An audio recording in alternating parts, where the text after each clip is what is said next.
Isang security guard na aplikante nga ang pinagtawanan matapos hindi magawa ng tama ang drill command na pinapagawa sa kanya. Talagang alam mo. Kasi basic yun eh.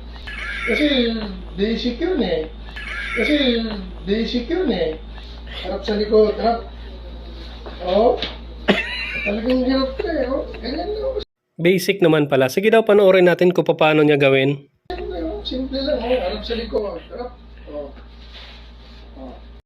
Paulit nga sir, paulit. Sige daw.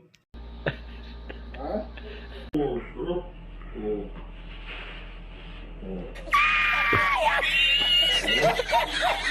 Parang mali, pero itanong natin sa ROTC kung paano. Harap sa likod!